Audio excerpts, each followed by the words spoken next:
മാത്രമല്ല ഏത് ചെറിയ വിഷയങ്ങളിലും തുല്യതയില്ലാത്ത മാതൃകയാണ് മുത്തുനബി സല്ലല്ലാഹു അലൈഹി വസല്ലം തങ്ങൾ ലോകത്തിന് സമർപ്പിച്ചിട്ടുള്ളത്. ഒരു വിശ്വാസി എന്ന് പറയുന്നത് അക്രമം നടത്തുന്നവനല്ല, അനാചാരം നടത്തുന്നവനല്ല, തിന്മക്ക് കൂട്ടുനിൽക്കുന്നവനല്ല. മുത്തുനബി സല്ലല്ലാഹു അലൈഹി വസല്ലം തങ്ങൾ പറഞ്ഞത് അൽ മുസ്ലിമുൻ മൻ സലിമൻ നാസു മിൻ ലിസാനിഹി വയദിഹി. ലോകത്ത് സമത്വത്തിന്റെ ഏറ്റവും വലിയ മാതൃകയാണ് തിരുനബി സല്ലല്ലാഹു അലൈഹി വസല്ലം തങ്ങൾ ആ വാചകത്തിലൂടെ സമൂഹത്തിന് പകർന്നു നൽകുന്നത്. യഥാർത്ഥ വിശ്വാസിയാരാണ്?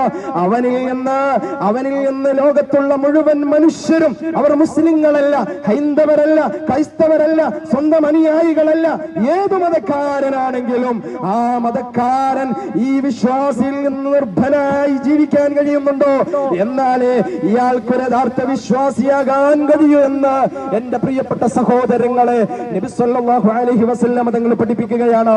ആധുനിക ഇന്ത്യ രാജ്യത്തിന്റെ പശ്ചാത്തലം നമുക്കറിയാം. വർഗത്തിന്റെ പേരിൽ, വർണ്ണത്തിന്റെ പേരിൽ, രാഷ്ട്രീയത്തിന്റെ പേരിൽ, കുടുംബ കലഹങ്ങളുടെ പേരിൽ മനുഷ്യർ പരസ്പരം കലഹിക്കുന്ന ഒരു കാലഘട്ടത്തിലൂടെയാണല്ലോ ഞാനും നിങ്ങളും ജീവിച്ചുകൊണ്ടിരിക്കുന്നത്.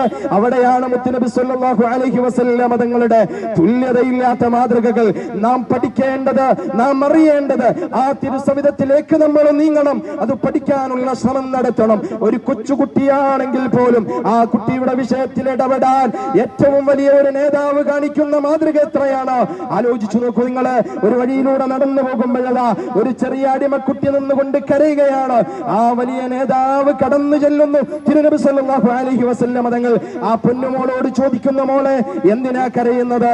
അപ്പോഴാണ് സങ്കടത്തോടെ വാവിട്ട് കരഞ്ഞുകൊണ്ട് മുത്തുനബി തങ്ങളോട് പറയുന്നത്, നബിയെ, എന്റെ കയ്യിൽ ഒരു 2 ദിർഹം ഉണ്ടായിരുന്നു. എന്റെ യജമാനൻ ആ 2 ദിർഹം തന്നിട്ട് സാധനങ്ങൾ മേടിക്കാൻ വേണ്ടി എന്നെ പറഞ്ഞയച്ചതാണ്. ആ 2 ദിർഹം എന്നിൽ നിന്ന് മിസ്സായി പോയിട്ടുണ്ട് നബിയെ, കാണാനില്ല. അതുകൊണ്ട് എനിക്കിനി വീട്ടിലേക്ക് തിരിച്ചു പോകാൻ ധൈര്യമില്ല.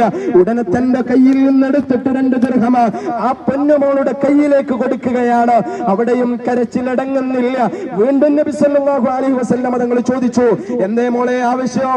അപ്പോഴാ പറയുന്നത്, വീട്ടിലേക്ക് തിരിച്ചു തന്നാൽ ഞാൻ വീട്ടിൽ നിന്ന് പോന്നിട്ട് സമയം ഒരുപാടായിട്ടുണ്ട്.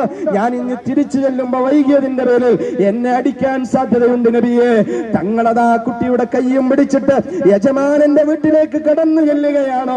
ആ വീട്ടിൽ കടന്നു ചെന്നിട്ട് വാതിലിനെ മുട്ടിയിട്ട് അല്ലാഹുവിന്റെ ഹബീബ് മുഹമ്മദ് മുസ്തഫ സല്ലല്ലാഹു അലൈഹി വസല്ലം. എന്നെ ശ്രവിക്കുന്ന എന്റെ പ്രിയപ്പെട്ട സഹോദരങ്ങളെ, നമുക്കൊരുപാട് മാതൃകകൾ പഠിക്കാനുണ്ട്.